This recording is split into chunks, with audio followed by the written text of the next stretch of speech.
Ok, entonces las enfermedades vasculares cerebrales tipo son síntomas clínicos, caracterizados por un rápido desarrollo del síndrome neurológico focal. Esto que pueden ser debilidades, ¿no?, de la parte del cuerpo, una debilidad facio-braquial, una debilidad de miembro inferior, ¿no?, también llamada debilidad plural, puede ser alteraciones en el habla, afasias, pueden ser alteraciones en el comportamiento, diferentes manifestaciones. Que estas persisten por más de 24 horas sin otra causa aparente que el origen vascular. Es decir, esto es importante porque a veces hay patologías que pueden simular, como se ve, por ejemplo, el hipoglicemia. El hipoglicemia puede simular un problema de una sed. Los pacientes pueden llegar con debilidad, medios lisárgicos y el tema de hipoglicemia. Y lo otro es esto, ¿no?, que persisten por más de 24 horas porque hay una definición que se llama IA, ¿no?, o IAD, ¿no?, que estás también en sus libros, ¿no?, que son los trastornos isquémicos agudos, ¿no?, o trastornos isquémicos transitorios, ¿no?, o que son de alguna forma lesiones que se producen de forma rápida, pero que generalmente mejoran en menos de una hora, ¿no?, pero finalmente esto, si persiste más de 24 horas, ya no sería un día, sino un destello.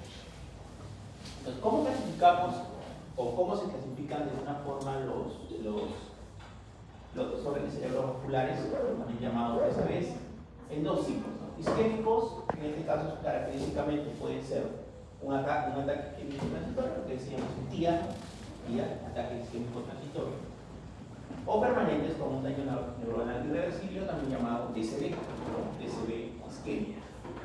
Y estos, los isquémicos, son el 80%, de los ACVs, la mayoría son isquémicos. Y de ahí tenemos los hemorrágicos, ¿no?, que por ruptura de un vaso que provoca una progresión hemorrágica en parénquima, y eso se llama, ¿cómo? Se llama hematoma, ¿no?, intraparenquimatoso. Y también tenemos lo que son el estado subarachnoideo, y esto, ¿cómo se llama? Hemorragia subarachnoidea, ¿no? Entonces, eso es lo característico. Nuestro sistema con nuestra irrigación cerebral, que ustedes recuerdan, la parte de anatomía, la parte de fisiología, depende de dos tipos de irrigación. Una irrigación anterior, que va a ser dada mayoritariamente por la carótida interna, ¿no?, esto más o menos influye en el 80% del flujo sanguíneo cerebral, y que están en dos ramas terminales, ¿no?, la arteria cerebral media y la arteria cerebral anterior. Esas son las arterias que van a depender de la carótida interna. Pero aparte de la carótida interna, mientras, lógico, aparte de dar las ramas que van a ser las ramas terminales, van dando otras ramas, ¿no?, por ejemplo, la arteria oftálmica. Esta arteria oftálmica es importante porque finalmente, cuando se obstruye, puede producir lo que se llama la amaurosis fugaz. Así que la amaurosis fugaz es una pérdida momentánea de la visión, ¿no?, pero es por un trombo o algo que obstruyó la circulación de esa arteria oftálmica, o la carótida anterior o la comunicante posterior. La comunicante posterior también es parte de la rama de la cerebral media, que finalmente va a ser importante para formar el polígono de Bruch. Después lo vamos a ver. Y el 20% va a estar dado por el sistema vertebrovascular. El sistema vertebrovascular, con las arterias vertebrales, son ramas de quién? De las arterias subclavias. Esas arterias subclavias van a subir por los agujeros que se encuentran en la parte de las vértebras cervicales, ¿no?, y finalmente van a formar el tronco vertebrovascular. Que finalmente el tronco vertebrovascular mayoritariamente irriga lo que es la parte, ¿no?, del tronco cerebral, es decir, el bulbo, la protuberancia, el mesencéfalo, además del cerebelo, y la parte posterior o región occipital del cerebro, ¿ya? Pero el 80% de la irrigación del cerebro va a ser por el sistema anterior, ¿no? Este es el polígono de Willis, ¿no? Acá tenemos la parte de la arteria oftálmica, que decíamos, la carótida interna, va a dar la cerebral anterior, la cerebral media, la comunicante anterior, la comunicante posterior. Esto van a dar, ¿no?, la parte de las arterias cerebrales posteriores, y van a haber diferentes arterias que finalmente van a tener irrigaciones en diferentes partes del cerebro, ¿no?, en general.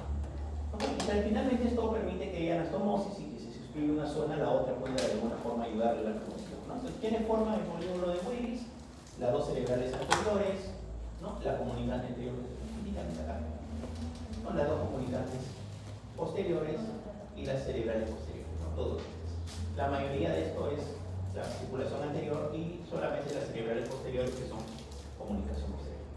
Otro dato importante, el flujo sanguíneo cerebral, es decir, la cantidad de sangre, aproximadamente es el 20-25% de nuestro gasto cardíaco, ¿no?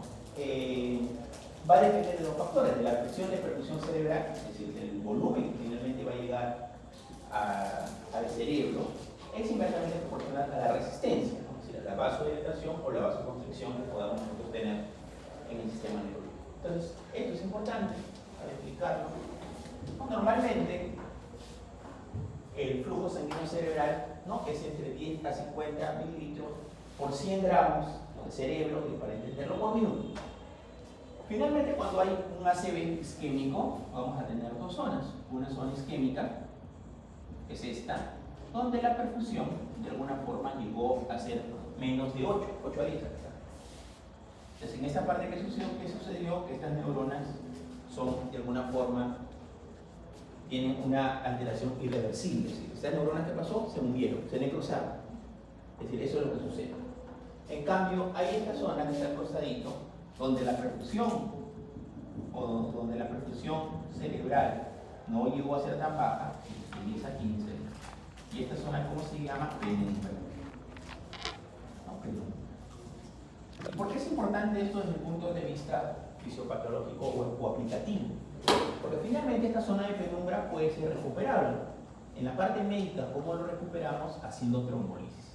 ¿Qué es la trombolisis? Se le pone medicamentos, paralizar ese trombo que está obstruyendo, probablemente produciendo el ácido isquémico, y que esta zona de penumbra finalmente puede ser una zona recuperable, ¿no? Y este paciente, por lo tanto, que va a mejorar su funcionalidad y su alteración neurológica que tenga, ¿no? Entonces, esto es lo que finalmente va a hacer. Entonces, la zona de penumbra finalmente a mí me va a permitir hacer la trombolisis, ¿ya? Muy bien. ¿Cuánto tiempo puede estar nuestra neurona sin oxígeno? No más de 6 minutos, ¿no? Esa es la definición, ¿no? Entonces, ya con esto, si tiene más de 6 minutos, ¿qué sucede? Y hay muerte neuronal, ¿no? De 5 a 6 minutos. ¿Cuánto tiempo puede estar sin glucosa? No más de 30 minutos, ¿no? Esa es la explicación que tenemos aquí, ¿ya? Ok. Entonces, en el ACV isquémico tenemos diferentes factores. ¿Cuál es el principal factor de riesgo para hacer ACV isquémico? Hipertensión arterial, ¿no? Ahí está escrito. ¿No? De los modificables, y de los no modificables es la edad. ¿Por qué la edad? Porque ¿cuál es el factor de riesgo? Mientras va aumentando la edad, 40, 50, 60, 70 años, el riesgo relativo de tener un ACV es mayor. ¿No? Es decir, cada vez una persona, cuando va aumentando la edad, aumenta su riesgo de ACV. No, finalmente tenemos todos los factores de riesgo: diabetes, obesidad, epidemia, que es lo que ya hemos visto en la parte endocrina, ¿no? Ahí que tenemos el AIT, o lo que decía el famoso TIA, que es el ataque isquémico transitorio. Y esto es una definición, ¿no?, para poder entenderlo. ¿Qué sucede acá? Es una obstrucción, ¿no?, de alguna arteria, ¿no?, de la parte cerebral, es lo que hemos revisado. Pero finalmente, ¿qué sucede? Que nuestro mismo cuerpo, nuestro sistema fibrinolítico innato, nuestro plasminógeno, ¿qué hace? Hace que esa arteria obstruida fácilmente se pueda, de alguna forma, recanalizar, o esa arteria se pueda recanalizar, o de alguna forma que tenemos anastomosis. Entonces, si se obstruye esta anastomosis o esta recanalización hecha por la parte del plasminógeno, perdón, de la plasmina, puede hacer que se aperture esto. Entonces, ¿qué significa esto? Que no va a haber un daño neuronal, no es permanente, sino fue momentáneo, pero se recuperó. Generalmente decíamos, por definición, ¿cuál es? Decíamos que es ataque isquémico transitorio. ¿Cuál es la diferencia entre un ACV y un TIA? Es el tiempo. Decíamos que uno es más de 24 horas en el ACV y en el TIA es menos de 24 horas, pero formalmente la mayoría de los TIAs se resuelven en la primera hora, es decir, la mayoría, ¿no? Y lo otro importante es que para yo decir que el paciente tiene un TIA, tengo que tener alguna imagen. ¿Cuál es la que tiene mayor sensibilidad? Es la resonancia. Si a mí una resonancia me dice que un paciente, les pongo ejemplo, como un caso clínico, ¿no? Ustedes imagínense que están de guardia en emergencia y les llega un señor de 60 años con su esposa, y la señora muy preocupada, lo lleva a emergencia, señor doctor, lo traigo a mi esposo. Y ustedes conversan con el señor, señor, ¿por qué viene? El señor le explica todo, ¿no? Todo lo que pasa. Me ha traído mi esposa porque me comenta que cuando estaba en la casa no podía hablar, hablaba raro, hablaba como si estuviera mareado, no podía mover, tenía falta de fuerza, casi me caigo. Pero en el trayecto que me traían al hospital, que yo vivo acá a media hora del hospital, estaba normal, ¿no? ¿Qué pasó ahí? Probablemente fue un TIA, ¿no? Fue un TIA. La característica en esto es la reversibilidad. ¿Okay? Yo digo, no hay problema, es un TIA, le voy a hacer una tomografía. En la tomografía yo le encuentro que tiene una isquemia cerebral, ¿no? Me describen que es una isquemia aguda, que digo yo, ya no es un TIA, es una isquemia. Entonces, ¿qué criterios tiene que tener mi paciente para decir que es un TIA? Uno, ¿no? Que haya reversibilidad del cuadro, y dos, que no haya lesión en una imagen, ¿no? Porque si hay reversión del cuadro, pero hay una lesión isquémica, finalmente es una ACV, ¿sí? Es decir, así el paciente ya reversión del cuadro, pero esa lesión isquémica finalmente va a decir que ya no es una ACV, ya no es un TIA, ¿no? ¿Sí? ¿Quedó claro? Sí. Muy bien. Y el otro dato, cual es importante, que por eso es importante saber diagnosticar un TIA, es que el paciente que es un TIA y no se diagnostica adecuadamente o no se le da anticoagulación, porque se le da un TIA, se le da anticoagulación, ¿qué pasa? Se le da no anticoagulación, sino se le da antiagregante plaquetario, ya sea aspirina, clopidogrel y en algunos casos hasta 2, de acuerdo a los factores de riesgo. Este paciente en un corto tiempo puede hacer una ACV isquémica. Entonces sí es importante diagnosticarlo, ¿no? Porque finalmente si este paciente lo manda a su casa, no, que tuvo una crisis de ansiedad, digamos. Lo mandé a su casa y a las 2 semanas, estando de guardia, regresa el paciente, pero con una ACV establecida. Ese es el riesgo, ¿no? Entonces siempre hay que tener cuidado con los TIAs, ¿no? O el AI. Entonces tienen el AI, por ejemplo, de un TIA del sistema carotidio que decíamos, por ejemplo, que puede tener una amaurosis tumoral. ¿Qué decíamos de eso? La arteria oftálmica se obstruye, finalmente el paciente que va a tener pérdida de emisión brusca. Si esta pérdida de emisión brusca dura más de 24 horas, ¿qué sucedió? Ya no es una ACV isquémica, ¿no? En cambio, si hay una reversión de esto que será un TIA, ¿no? Si vamos a ver si fugaz, revierte rápidamente. Trastorno de la visión de los hemicampos contralaterales, ¿no? Son las hemianopsis homónimas, pared sumergida en el hemicuerpo contralateral o las afasias, ¿no? Por eso que hay dos afasias importantes, una que es la afasia, hay varias, ¿no? Pero las que más deben de recordar ustedes son todas la afasia de Broca, que es una afasia motora, ¿no? En la cual el paciente va a poder entender, pero no va a poder explicar. Entonces usted le dice, señor, ¿cuál es su nombre? Afasia de Broca. ¿No? Le dan un papel y te escribe, no tuvo el nombre completo, lo sabe, ¿sí? Entiende, lo que no puedes explicar es motor, ¿no? En cambio, la afasia de Wernicke es una afasia expresiva. Tú le dices, señor, ¿cuál es su nombre? Y él te va a decir, Perín. Señor, ¿dónde vive? Una casa, ¿no? Es decir, te va a dar diferentes palabras a lo que realmente es, porque hay alteraciones en las conexiones, ¿no? Entonces, esto es. Y el otro dato importante en cuanto a las afasias es que todos, seamos zurdos o seamos diestros, la mayoría de nuestro centro o hemisferio dominante es el izquierdo para ver. Entonces, si yo tengo un paciente que tiene una plejía del lado derecho, ¿qué significa? Que la lesión es donde? En el lado izquierdo. Entonces, ¿qué debo de buscar ahí? También problemas de fascia, ¿no? Acuérdense por qué.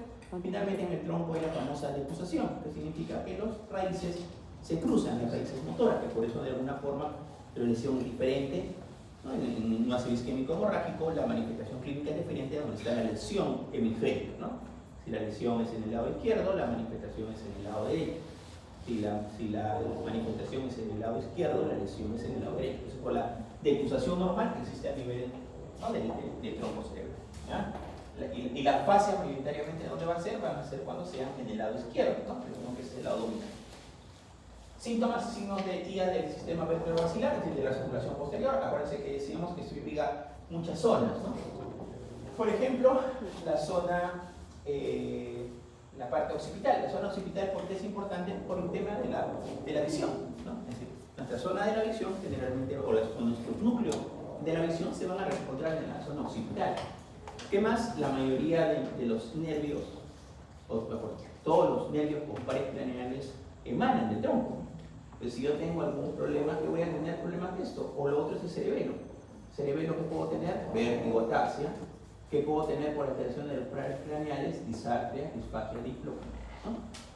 Esas son las manifestaciones. Y el drop attack es cuando el paciente se cae, tiene una caída brusca de rodillas y finalmente no hay pérdida de conciencia, que es muy característico de estos casos. Entonces, las dos causas principales, aunque hay diferentes cuadros clínicos de esto, ¿no? Los ACV isquémicos pueden ser por trombosis o pueden ser por embolia. Trombosis, ¿cuál es la fisiopatología básica de la trombosis? Es de alguna forma la lesión endotelial, acuérdense, ¿no? ¿Qué sucede? Se lesiona el endotelio, se forma un trombo, vienen las plaquetas, viene el control de la acumulación, viene la fibrina, forma un trombo. Y esto obstruye de alguna forma la circulación, esa es la trombosis, ¿no? Y en algunos casos esos trombos pueden ser ¿qué? Emboligénicos, ¿sí? El trombo se formó, pero ese mismo trombo hace una embolización. No es lo más frecuente. Lo más frecuente es la parte de abajo, la parte emboligénica, es que venga ese émbolo de otra parte que no sea, o que no sea propiamente producido en el cerebro. Por ejemplo, lo más frecuente de dónde es? Del corazón. ¿Cuál es la arritmia más frecuentemente asociada a los ACVs isquémicos? Es la fibrilación auricular. Así, esa es la más relacionada. Pero puede ser también un émbolo de la carótida, por ejemplo. O puede ser un émbolo de la subclavia, ¿no? Porque digamos que las arterias vertebrales nacen de la subclavia, ¿no? Entonces podemos tener. Entonces, por ejemplo, la teotrombosis, por lo tanto, ¿no? ¿Qué pasa? Instalación durante el sueño. Generalmente es la característica, el paciente se levanta y está con la disminución de fuerza o la fase, ¿no? Produce déficit local neurológico que se complica cuando el paciente despierta. En cambio, el emboligénico, que es brusco, ¿no? Porque finalmente va el émbolo, y finalmente este émbolo en parte del corazón y al toque que va a producir la sintomatología. Instalación brusca y repentina durante la actividad, el cuadro se completa súbitamente en segundos. Entonces, estos son un poco la diferencia cuando es aterotrombótico y cuando es emboligénico, que son, digamos, las dos principales etiologías, ¿no? Lo otro es la clínica per se de cada arteria obstruida, ¿no? Ya no solamente de la carótida, porque por ejemplo, si es de la carótida es un cuadro muy grave. Por ejemplo, si ustedes recuerdan, ¿no? La irrigación más o menos cerebral, es así, ¿no? Esta es la cerebral media, más o menos, este pedacito es anterior, y todo esto es la posterior, ¿no? Entonces, la arteria más importante para la irrigación o qué arteria es lo que irriga en mayor porcentaje del cerebro, que es la arteria cerebral media, ¿no? Digamos el porcentaje, ¿no? Entonces, en la arteria cerebral media que vamos a tener ahí la zona motora. ¿Cuál va a ser la característica? No, acuérdense de los famosos músculos de Penfield, mayoritariamente la zona la parte frontal, ¿no? Y la parte parietal y temporal, que es la zona que es más irrigada por la arteria cerebral media, va a estar relacionada con ¿qué? Con la plejía, pero plejía mayoritariamente ¿de qué? De la cara y el brazo. ¿Cómo se llama esto? Hemiplejía, ¿no? Cuando es total, o hemiparesia cuando es parcial. ¿De dónde? Facio, cara, ¿no? Braquial, ¿no? Esa es la característica cuando es la cerebral media. En cambio, cuando es arteria cerebral anterior, ¿qué característica hay? Por el mismo músculo de Penfield, que tengamos una debilidad, que sea, ¿no? Una plejía o una paresia de quién? Del miembro inferior. ¿Cómo se llama esto? Bueno, en el libro que has compartido, crural, ¿no? Entonces, diferencias, ¿no? Eso es importante para saber qué conocer. Doctor, ¿cómo dijo que era la inferior? ¿Cuál, perdón? Plural, miembro inferior, de la cerebral. Claro, se le llama, realmente es miembro inferior, pero en los libros, ¿cómo lo van a leer? Plural, ¿no? En cambio, como es la parte de la arteria cerebral media, es facio braquial, ¿no? Y en la parte de la arteria cerebral anterior es miembro inferior. Pero también les pueden decir en sus libros, porque es un libro que pueden decir disminución de fuerza, paresia o plejía plural, ¿ya? Hemianoxia homónima contralateral, es decir, el paciente va a tener dificultad para ver la parte del cuerpo. Acuérdense, eso es homónima contralateral, es lo mismo. Acuérdense que también la parte de la visión tiene una decusación también, ¿no? También se decusa.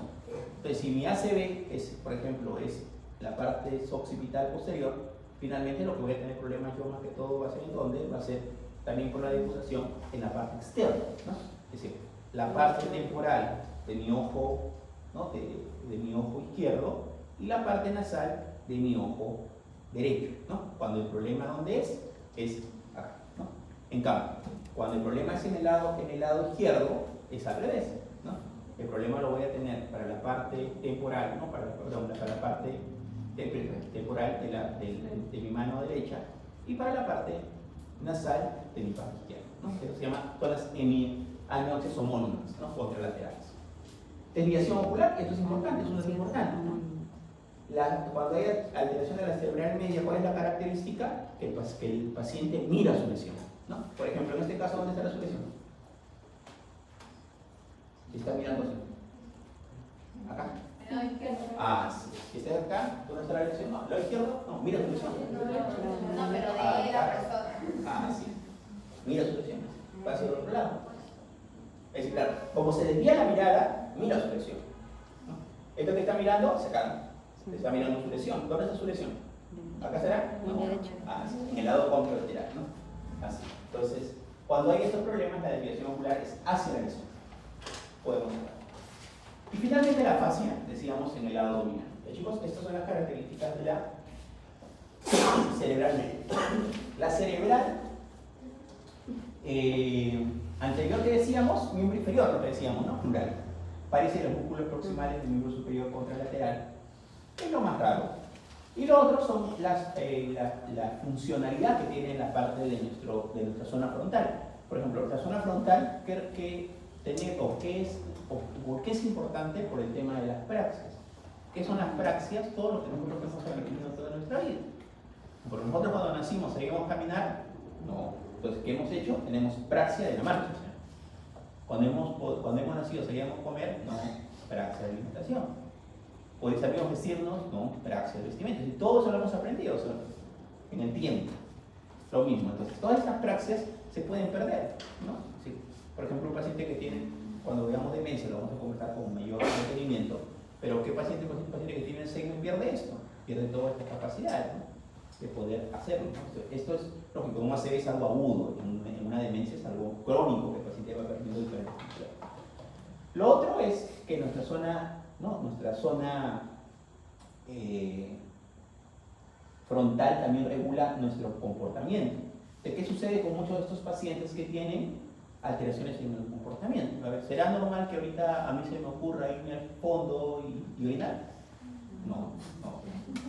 Ahorita pararme en la silla y saltar como loco y decir estoy contento porque todos me probaron el examen de feto. No, van a decirlo los tornillos como loco. Esas son las manifestaciones que pueden tener estos pacientes, ¿no? Es decir, pueden rápidamente tener alteraciones en su comportamiento normal, ¿no?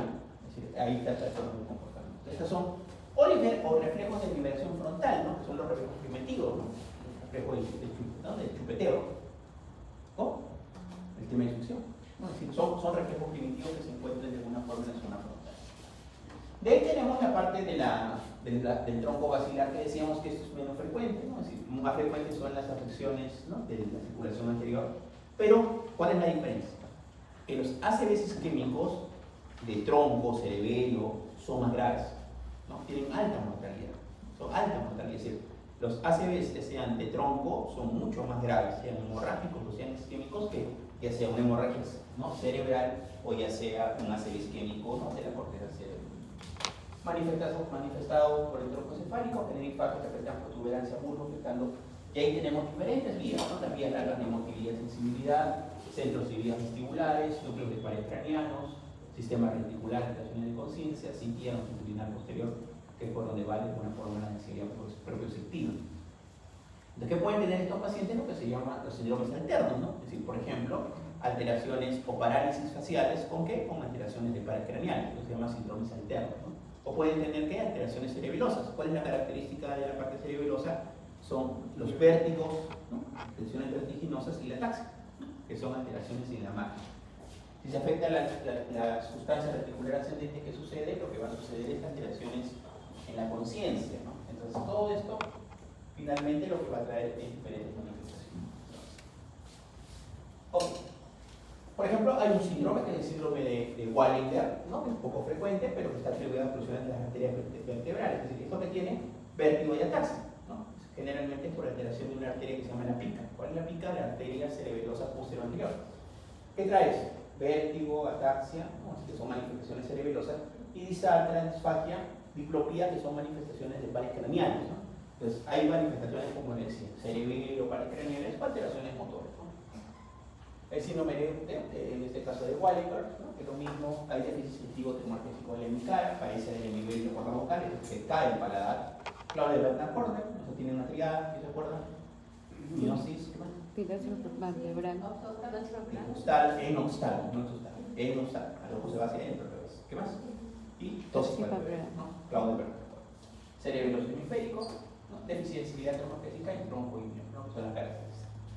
Entonces, esto sí es mucho más grave, ¿no? Porque imagínense, si se obstruye la carótida, finalmente el paciente va a tener manifestaciones de ¿qué? Tanto de la arteria cerebral media y la arteria cerebral anterior, ¿no? Es decir, mucho más grave. Pero finalmente se va a obstruir, ¿no? Cuando de alguna forma tenemos la carótida.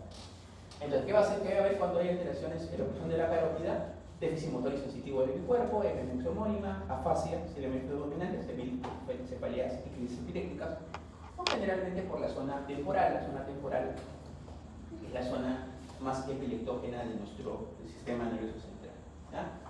Entonces, finalmente, cuando yo sospecho que un paciente tiene un ACV, lo primero que tengo que hacer es, primero, sospecha clínica, ¿no? Aparecen diferentes escalas, ¿no? La escala que se utiliza en la parte práctica es la escala de Cincinnati. Eso es simple, solo le tengo que hacer 3 preguntas a mi paciente o evaluarlo de 3 formas. ¿Qué tengo que decirle? Uno, sonríe.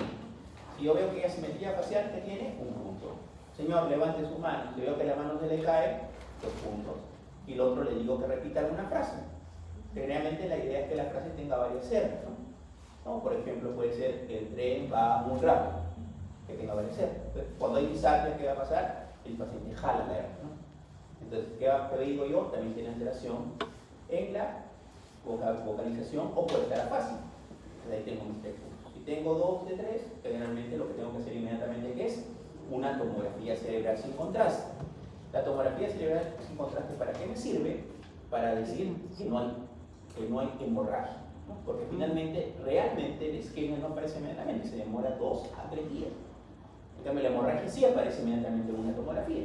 Entonces, ¿para qué yo pido la tomografía? La tomografía no es para notificar un ACV isquémico, sino ¿para qué? Para descartar que no sea hemorrágico. Porque si es ACV isquémico, rápidamente lo que yo pienso es hacerle una trombolisis, que lo explicaba hace un ratito. Pero a la par que puedo hacer esa escala de NIS es una escala que tiene un montón de parámetros, no se asusten, si no les voy a preguntar cuáles son los parámetros en el examen. Lo que tienen que saber y revisar ahorita son cuáles son las evaluaciones. Pero sí tienen que saber eso. ¿Cuándo es que se considera un NIS leve o cuándo se considera, según el NIS, un ACV grave? ¿No? Por ejemplo, si tengo menos de 4 puntos, ¿no? Es un NIS, con un NIS menos de 4 puntos, según este que es un ACV, le digo que es un ACV leve. Si tengo más de 20, le digo que es un ACV grave. Y esto es importante, porque los NIS con déficit leve no se trombolizan, o los NIS con puntaje muy alto tampoco. ¿Por qué? Porque finalmente, imagínense un NIS con un puntaje de 20 decimilidad, tiene muchas alteraciones motoras, ¿no? Entonces, ¿qué pasa?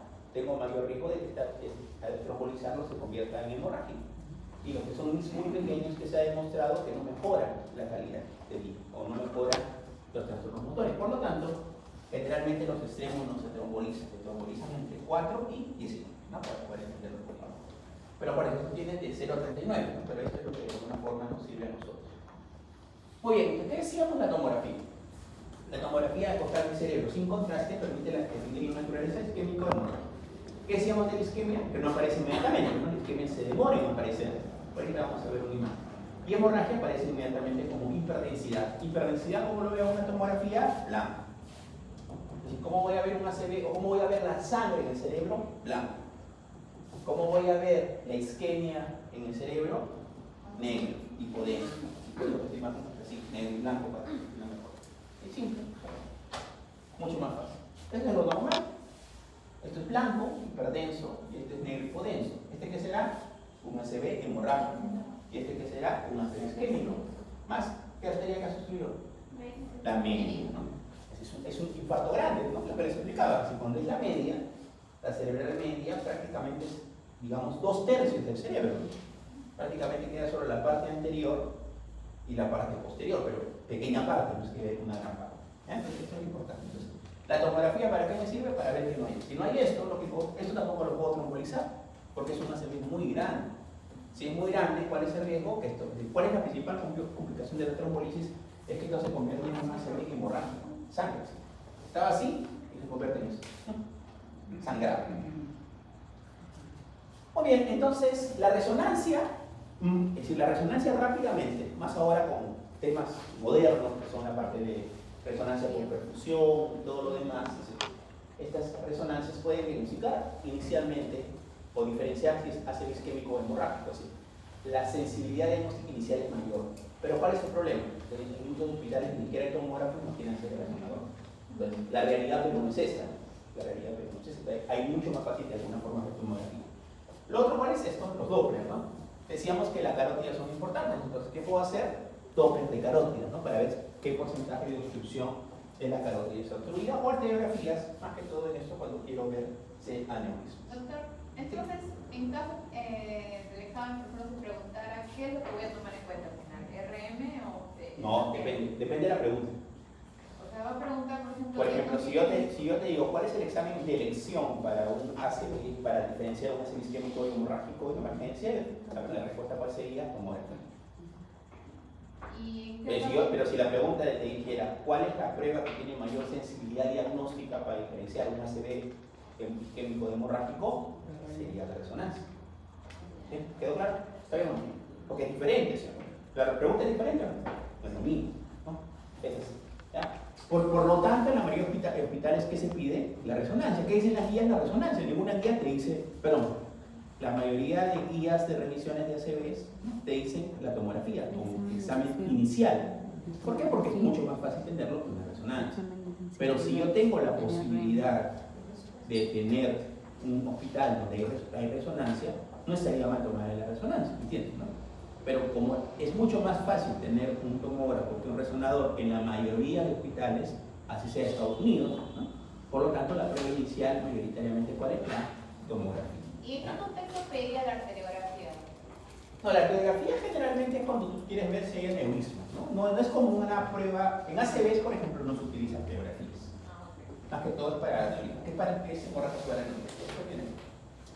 No, lo otro es esto, ¿no? Por ejemplo, si yo tengo un paciente de 25 años, ¿no? Un paciente de 25 años, un paciente joven que me hace un ACV isquémico, no voy a pensar que probablemente es delgado, ¿no? Juega fútbol todos los fines de semana, ¿no? No tiene factores de riesgo familiares, no voy a pensar que sea por un problema de hipertensión, diabetes, lipidemia, ¿no? ¿Qué pienso ahí? Las causas raras, ¿no? Se llaman las trombofilias, que eso lo viste en hematología, ¿no? Que le falte la proteína C, la proteína S, la tripromina 3, factor 5 de Leiden, que tenga de alguna forma un síndrome paraneoplásico, ¿no? Que tenga síndrome antifosfolipídico, ¿no? Es decir, pensar en patologías no frecuentes, ¿no? Que pueden producir, en este caso, el tema de isquemia. El otro que es un examen cardiovascular. ¿Qué nos interesa? La presión arterial. ¿Qué nos interesa? Un electrocardiograma. ¿Qué nos interesa? Un Holter, ¿no? Porque puede ser que ahorita yo le tomo un electrocardiograma a un paciente que tiene un ACV. Le tomo ahorita un electrocardiograma y ese electro está normal. Pero le hago un Holter, el que me evalúa cómo es ese ritmo cardíaco en 24 horas y el paciente que tiene fibrilación. Entonces, ¿por qué fue el ACV? Por una fibrilación, ¿no? Así. ¿Ah? Muy bien, entonces todas estas son las medidas que yo tengo que hacer cuando tengo un ACV, así es isquémico hemorrágico. ¿Qué tengo que hacer? Evitar soluciones de dextrosa. ¿Por qué? Porque este infarto o esta hemorragia lo que produce es inflamación, se llama edema cerebral. Entonces, si yo le doy soluciones con dextrosa, ¿qué voy a hacer?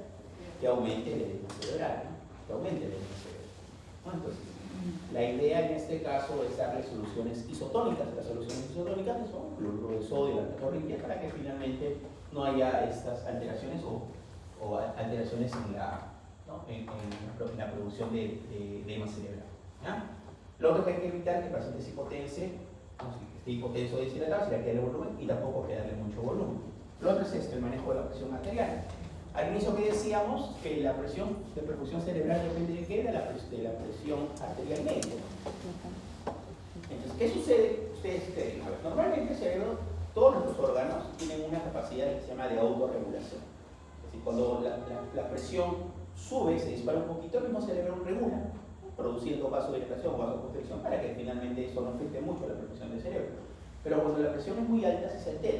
O cuando la presión es muy baja, ya no se autorregula, pierde la capacidad de autorregulación. Por lo tanto, en un paciente que tiene un ACV, ¿no? Como hay, ¿qué pasó? Se estudió de alguna forma alguna arteria, ¿qué va a hacer el sistema de perfusión cerebral? Hace hipertensión, ¿no? Entonces, es una forma de defenderse. Lo que vamos a encontrar en un paciente con ACV probablemente isquémico o hemorrágico es porque está hipertenso, ¿no? Pero ¿qué pasa si yo a este paciente le bajo la presión bruscamente? Es una zona de penumbra que decíamos que está ahí luchando por vivir, ¿qué va a pasar? Se pone isquémico. Entonces, cuando yo bajo la presión, cuando la presión está por encima, en presiones muy altas, o sea, 220 por 120, O si lo pienso trombolizar, como es acá, 185 con 110. ¿Qué tratamiento le doy? Le puedo dar la beta-hidroxiprofusión. ¿Qué otra cosa? Ni que tengan fiebre, ni que tengan hipotermia, si tengo que tenerlo con una presión normal, con una temperatura normal. Que no tenga ni hipoglicemia ni hiperglicemia. La glucosa tiene que estar entre 140 y 180. ¿No? ¿Cuál es el riesgo? Uno de los riesgos que pueden tener los pacientes como están inmovilizados son las trombosis, ¿no? O al iniciar compresión intermitente, mediante compresión, o dosis profiláctica anticoagulantes, depende del tamaño del ACV. Movilización temprana, rehabilitación temprana y antiagregantes plaquetarios y entonces, el tratamiento que se da, como dijimos, es la trombolisis. La trombolisis tiene indicaciones. Por ejemplo, ¿cuál es una? El tiempo, que es la más importante, ¿no? Que el paciente tenga menos de evolución de enfermedad, menos de 4,5 horas. Por ejemplo, si tiene 6, 7, 8 horas, no lo puedo trombolizar. O si yo sé el tiempo, finalmente, por ejemplo, un ejemplo. Si yo tengo un abuelito que se durmió a las 10, normal, y le va a entrar al abuelito a las 6 y está disártrico y no puede mover su cuerpo, no sé exactamente qué hora se ve. No sé. Entonces puede ser que haya sido hace media hora o haya sido hace 8 horas. Entonces, no sé, trombolizarlo no. Aquí sí hay otras pruebas que se pueden hacer como temas de perfusión, mismatch que son en resonancia, pero son un poquito más especiales. Lo que entiendan es que el tiempo tiene que ser conocido, ¿no? Es decir, tengo que tener muy claro el tiempo realmente de la ACV. Diferente, ¿no? El abuelito que, por ejemplo, que fuera en el hospital, el abuelito vive acá a 2 cuadras, hace la ACV y llega, le toma una tomografía, ¿no? Y no tiene hemorragia, ¿qué hago? Lo trombolizo, ¿no? Porque finalmente no tiene un IS de 10, por ejemplo. Su presión está normal, ¿ok? No tiene contraindicaciones para la trombolisis. ¿Cuáles son las contraindicaciones? Generalmente riesgo de hemorragia. Entonces, ¿qué hago con este paciente? Lo puedo trombolizar tranquilamente. ¿Cuál es el principal factor? Que tiene menos de 4,5 horas, porque ¿cuánto tiempo se demoró en venir de su casa acá? Media horita. ¿Cuánto tiempo le hice la tomografía? Media hora, 1 hora. Entonces tengo tiempo para poder hacer la tomografía, ¿no? Ese es el más importante, ¿ya? Y lo otro es lo que explicaba, ¿no? Un MIS muy alto o un MIS muy bajo no son buenos, porque los MIS altos ya hay riesgo de complicaciones. De ahí que tenemos esto que son las estenosis. Cuando tenemos las estenosis carotídeas y el paciente ha hecho un TIA, o está haciendo TIA repetitivo, o ha hecho un ACV, lo que se hace son endarectomías. Antes de hacer, el cirujano de tórax o cardiovascular lo que va a sacar es, bueno, para entenderlo mejor, lija la arteria carótida y saca de alguna forma el trombo obstruyente. ¿Cuál es la idea de esto? Disminuir que esos trombos se vayan disparando o de alguna forma que pueden obstruir completamente, ¿no? Se llama endarectomía, es el procedimiento que se hace, ¿no? ¿Cuándo se hace endarectomía? Cuando los pacientes tienen más, son sintomáticas y tienen más de 70-75% de destrucción. Prevención secundaria, lógico, controlar las enfermedades, antiagregantes plaquetarios, no se utiliza la aspirina, acá en el Perú mucho. No, si ese paciente es alérgico a la aspirina, o el ácido salicílico, se puede utilizar clorhidroquino. Estatinas, ¿no? Reducen el colesterol, no se dan a dosis altas, hasta 80 miligramos. Y también, aparte del colesterol, tiene efecto de ¿qué? De estabilizador de placas. Probablemente no lo mismo en cardiología. No solamente es para disminuir el colesterol, sino que desinflama de alguna forma, ¿no? la parte del, ¿no? la parte aterosclerótica de la parte endotelial, ¿no? El aterosclerosis que se produce en la parte del endotelio y hace que haya mayor desinflamación y que se desinflame. Y al estar menos inflamado, tiene menos riesgo de ¿qué? De ruptura, ¿no? Entonces, esa es la idea de la terapia. En el ACV hemorrágico, ¿no? ¿Qué decíamos? La diferencia es la siguiente. El isquémico, ¿quién tiene mejor pronóstico? El isquémico que el hemorrágico. El hemorrágico tiene peor pronóstico, ¿no? El hemorrágico, ahí ustedes ven, la sobrevida es mayor, es menos frecuente, ¿verdad? Pero la sobrevida es menor, la secuela es mayor. ¿Y cuál es el principal factor de riesgo para un ACV hemorrágico? Ahí está claramente, es la hipertensión. ¿Pero cuál? ¿La sistólica o la diastólica? La sistólica, ¿no? Es un factor de riesgo más localizado. Generalmente, ¿dónde se producen las hemorragias? En los ganglios basales, ¿no? Es decir, ese es el lugar donde más frecuentes se van a producir estos cuadros de hemorragias cerebrales. Por eso cada hipertensión tiene 2 cruces, ¿no? Porque es el principal factor de riesgo, ¿no? Tanto para isquémico como para hemorrágico, ¿no? Pero acá, por ejemplo, hay diferenciaciones entre las fisiopatologías de cada uno, ¿no? Aumenta la rigidez, la leucosidad de la pared, la cánula,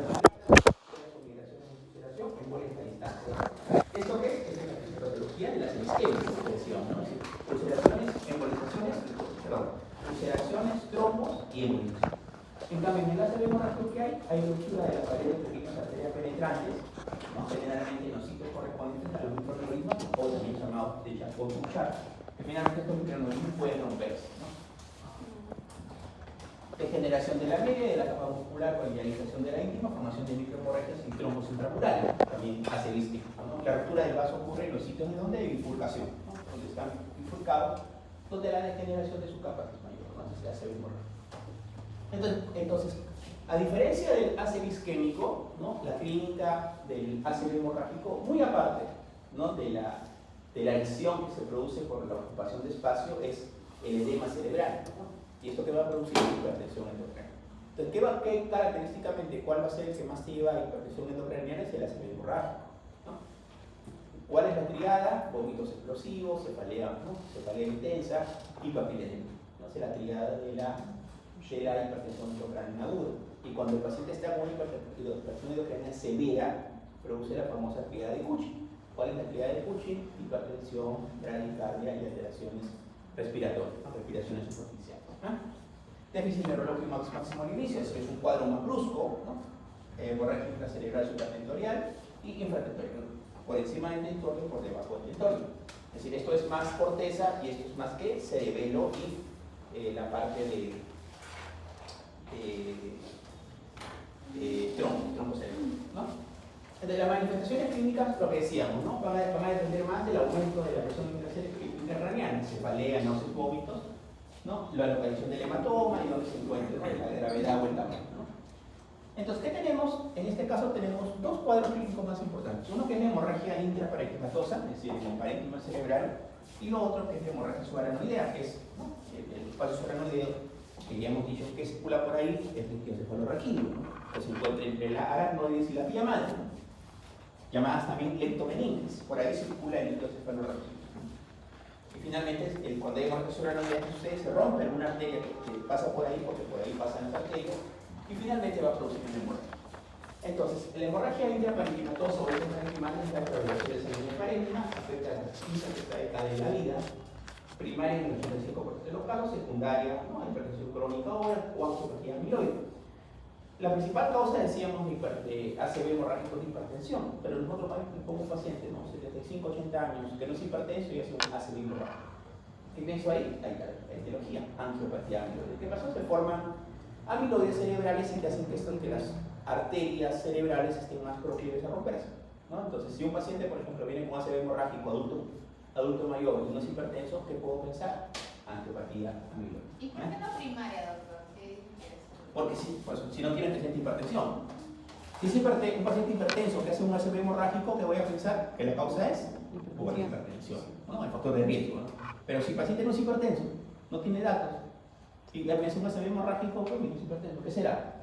Probablemente es adulto mayor, angiopatía amiloide, ¿no? Es una etiología, ¿no? Es decir, es una diferenciación. ¿Y la primaria, doctor? No, en la primaria generalmente es por hipertensión. Acá esta diferenciación entre primaria y secundaria igual finalmente es por hipertensión. Dijimos, el principal factor de riesgo es la hipertensión. Es la hipertensión, ¿ya?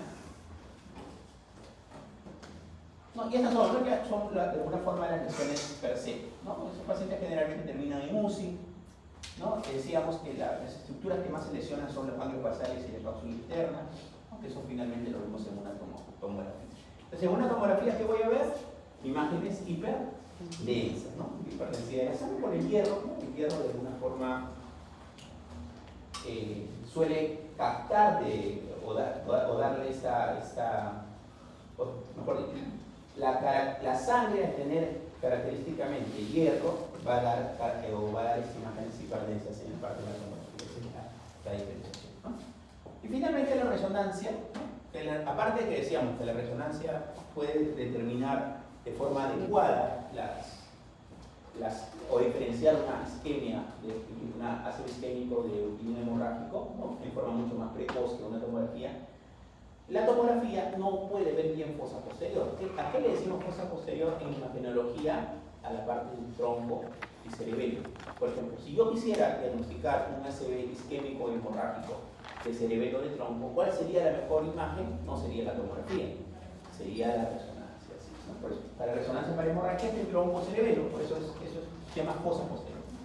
Y la angiografía, lo que nos acompañaba la compañera, mayoritariamente en hemorragia subaranoidea, ¿no? Que es la característica. Ahora, la temas de peculiaridades de protección del cerebro, ¿no? Que ya lo hemos conversado hace un ratito. Y el tratamiento es reducir la presión intracerebral. ¿Qué se le da? Manitol, ¿no? El manitol es un diurético osmótico que lo que va a hacer es disminuir o ayuda a disminuir la hipertensión endocraniana, ¿no?, de estos pacientes. Y algunos pacientes pueden o necesitan temas quirúrgicos. Por ejemplo, ¿cuándo hay que operar un ACV hemorrágico? Uno, cuando la parte de los hematomas son globales, ¿no? ¿Qué significa? Que son superficiales, porque si son profundos, imagínense que voy a dañar más mi cerebro, que finalmente es tratar de sacar ese hematoma, ¿no? Si es un hematoma profundo, tengo que sacar todo el cerebro para sacar un poquito de hematoma. En cambio, ¿cuándo es que puedo sacar el hematoma? Cuando es superficial, ¿no? Si el hematoma es superficial. O lo otro, si es un paciente joven, ¿no? Si es un paciente joven, sí trataré dentro de lo posible, ¿no? Si es lobar, a pesar de que sea más de 1 centímetro, si es mediano o grande, tratar de sacar el hematoma. ¿Por qué? Porque es una persona joven, ¿no? Así, no, se puede. Imagínate que esto es una hemorragia que te haces y es profunda. ¿Qué te va a decir el neurocirujano? No, si yo entro, le puedo sacar el hematoma, pero a costa de qué secuela. A costa de qué secuela. Entonces solo manitol ahí. Claro, es el manejo médico, ¿no? Es decir, los criterios quirúrgicos para un hematoma son pocos, ustedes ven, ¿no? Uno, ¿cuál es? Que sea pequeño y que sea superficial. Dos, tal vez en una persona joven. Y la otra indicación es que sea de cerebelo. Si es de cerebelo, ¿por qué? Porque si yo hago que la hemorragia en cerebelo crece, ¿qué puede hacer? Que este cerebelo pueda comprimir el tronco. O sea, hago una herniación cerebelosa y comprime el tronco. Entonces, no son muchas las indicaciones para poder hacer tratamiento quirúrgico. Por eso la mayoría que se hace, ¿no? Y entenderán que muchos de estos pacientes que van a tener largo menos de 8. ¿Por qué? Porque hay alteración neurológica. Intubación, manitol, UCI, ¿no? Ver la evolución. Algunos casos se resuelven, van a quedar probablemente con alguna secuela, como decíamos adelante, y muchos pacientes fallecen. ¿Por qué? Porque puede haber resangrados, ¿no? Pronóstico grave, mortalidad de casi el 50%, lo que decíamos, la mayoría de los cuadros son graves. ¿No? Ubicación de la lesión, peor para las profundas, para las de tronco, ¿no? Y volcado ventículo que produce nirotocardia. Tamaño, trastorno de conciencia, ¿no? Mantener el trastorno de conciencia, la mortalidad es mayor. Lo que estábamos explicando, es decir, mientras mayor cuadro clínico, mayor es más grave. De ahí tenemos los aneurismas arteriales. ¿Cuál es la otro tipo de hemorragia? Son las hemorragias subaranoideas. Ya explicamos qué es eso. Generalmente las hemorragias subaranoideas en pacientes adultos, ¿por qué se producen? Por rupturas de aneurismas. Mayoritariamente estos aneurismas, ¿dónde se encuentran? En la comunicante anterior, ¿no? En la comunicante cerebral anterior. Es decir, ahí es donde más producen los aneurismas, ¿ya? Estos aneurismas lo que va a hacer es presencia de sangre en el vaso subaranoideo. ¿Cuál es la principal causa? Lo vuelvo a repetir, ruptura de aneurismas seculares. Muchos de los pacientes fallecen en los primeros 30 días, 50 de los pacientes sufren evoluciones con secuelas irreversibles. Y la hipertensión también es un factor de riesgo, pero ¿cuál es el desencadenante per se? Es el aneurisma, ¿no? Es decir, ¿qué produce la hemorragia subaranoidea? Es la ruptura del aneurisma. Pero ¿qué pasa? Imagínense que un paciente hizo una actividad física, ¿no? Finalmente, ¿qué llega? ¿Cuál va a ser la característica de esto? La cefalea en trueno. ¿Cuál es la cefalea en trueno? Una cefalea intensa y aguda. Eso se llama cefalea en trueno. Entonces, el paciente viene con una cefalea en trueno después de que, doctor, estuve jugando fútbol o tuve un colerón, la cefalea intensa. ¿Qué pasó? Se le subió la presión. Es decir, este aumento de la presión hizo que se rompa el aneurisma, ¿no? Pero finalmente, ¿qué hizo que se produzca la hemorragia? No fue la hipertensión solamente, sino la ruptura del aneurisma, ¿no? Entonces, por eso que dice la secundaria ruptura del aneurisma. Pero la hipertensión también es un factor de riesgo, ¿no? Hay diferentes factores, ¿no? Tabaquismo, alcoholismo, ruptura neumática, eso ya lo explicamos. Aspectos clínicos, la aparición súbita, cefalea muy intensa, cefalea en trueno, súbita e intensa, ¿no? Que es la característica más importante. Hay una triada. ¿Cuál es la triada? Cefalea aguda, intensa, con rigidez de nuca. ¿Por qué? Porque hay sangrado en el pulso subaranoideo. La meningitis que produce rigidez de nuca, ¿sí o no? ¿Pero por qué? Porque hay pus. ¿Esto por qué? Porque es sangre, ¿no? Entonces los dos producen irritación meningitis, ¿no? Ok, acá está. Síndrome meningio agudo, trastorno de conciencia, que es lo más frecuente, ¿no? Cambios en la renovación de los vasos, dilatación de la fisiopatología, ¿no? Y estas son las escalas de valoración. Hay dos escalas importantes. La escala de Funke, que es una escala clínica, ¿no? Que va asintomático, cefalea, déficit motor, letargo, confusión, estupor, de acuerdo a su manual, escala, por ejemplo, que es 1, 2, 3, 4, 5. Y la escala de Fisher es una escala de qué tipo? Es una escala tomográfica.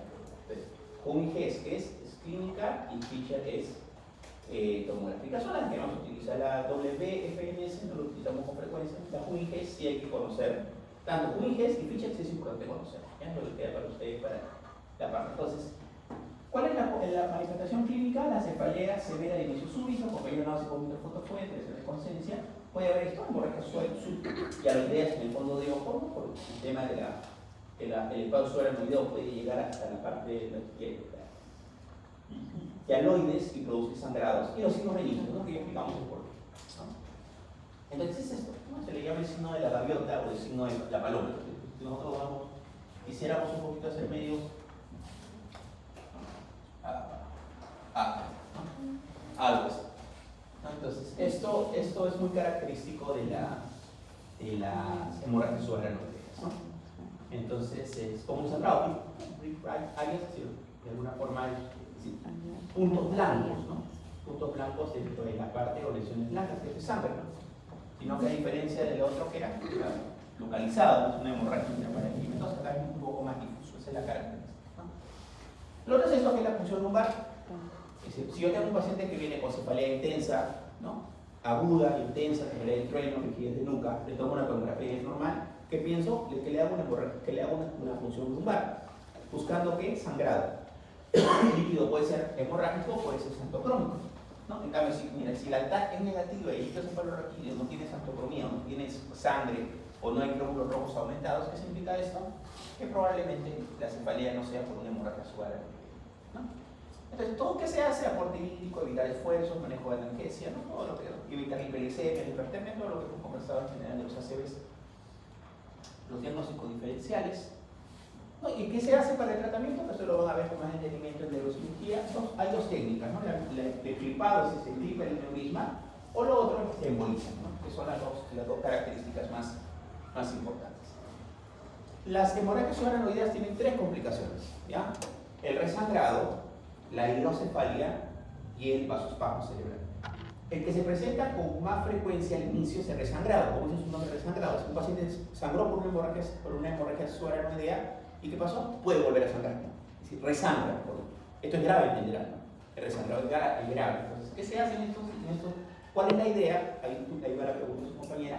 En este caso sí le hacemos, ¿no? Le hacemos arteriografías, ¿no? Ya sea por tomografía o arteriografías en sala de operaciones, ¿no? Con áreas híbridas, para ver si hay aneurisma o no. ¿Por qué? ¿Cuál es la idea? Tratar lo más rápidamente de clipar ese aneurisma o trombolizar o embolizar, ¿no? Esa es la idea. Doctor, ¿y cómo yo sé que está resangrando? Porque si cuando... No, la clínica. Es decir, si vuelve a aparecer los clínicos... Claro, es decir, imagínate un paciente que estaba con Glasgow en 14 y de un momento a otro lo encuentras en Glasgow en 10. ¿Tú qué vas a pensar? Que ha resangrado, porque te está teniendo una mayor alteración neurológica. Entonces, ¿qué monitorizamos en un paciente con ACV Glasgow? Porque tal vez el paciente llegue en Glasgow 15, ¿no? O en Glasgow 14, digamos un ejemplo. ¿Y qué pasó? En 2 o 3 horas el Glasgow está en 15, 9, tengo que intubo. Control tomográfico al inicio que estaba, una hemorragia lobar. Ahora la hemorragia es masiva. Se complicó. Entonces, ¿qué es lo que monitorizo? Es eso. Es decir, es el tema del Glasgow, ¿no? Entonces, el resangrado es la manifestación aguda, ¿no? Es la manifestación aguda, la complicación aguda, ¿no? La otra complicación que tenemos es el vasoespasmo. El vasoespasmo no es inmediatamente, eso es después, porque finalmente, ¿qué va a pasar? Estas arterias empiezan a tener vasoespasmo, ¿no? Por el tema de la lesión que se ha producido por la hemorragia, hace vasoespasmo. Entonces, en este caso, ¿qué va a tener el paciente? Va a tener manifestaciones de espasmo. Por ejemplo, este paciente que estaba bien, al quinto o séptimo día, ¿qué pasó? Empieza a hacer una focalización. Tú lo examinas, en vez de que el paciente estaba así, focaliza. Si ya no puede mover el brazo derecho, no puede mover la pierna derecha, por ejemplo, para que se entienda. Finalmente, ¿qué pasó con este paciente? Ha hecho probablemente un vasoespasmo. El vasoespasmo es una complicación, pero no es una complicación aguda, sino es una complicación subaguda, en los días, ¿no? La complicación temprana, ¿cuál es? El resangrado. La otra complicación es la hidrocefalia. Es decir, esa sangre que está en el espacio subaranoideo, ¿qué pasa? ¿Qué pasa por el espacio subaranoideo? El líquido cefalorraquídeo. que puede pasar por la sangre, puede obstruir, ¿no? El pasaje normal del líquido cefalorraquídeo y producir un hidrocefalia. Entonces, son las tres principales complicaciones. Adelante. Doctor, ¿y en caso de vasoespasmo ahí lo trato con algo, desaparece o...? Claro, lo que se da generalmente son vasodilatadores cerebrales. ¿Cuáles son los de elección? El nimodipino, ¿no? Que es un calcio antagonista. Eso es lo que se da. Por ejemplo, ¿cómo tú previenes el resangrado tratando de clipar lo más rápido posible ese aneurisma? ¿Cómo previenes el resangrado, perdón, el vasoespasmo? Dándole vasodilatadores, porque vasoespasmo, como dice su nombre, es por vasoconstricción. Entonces le doy vasodilatadores cerebrales. Esa es la idea. Y lógico, la hidrocefalia, monitorizando clínicamente. Si veo signos de hidrocefalia, dilatación de ventrículos, lo que generalmente hay que hacer es colocarle una derivación externa, que eso ya es un poquito más específico.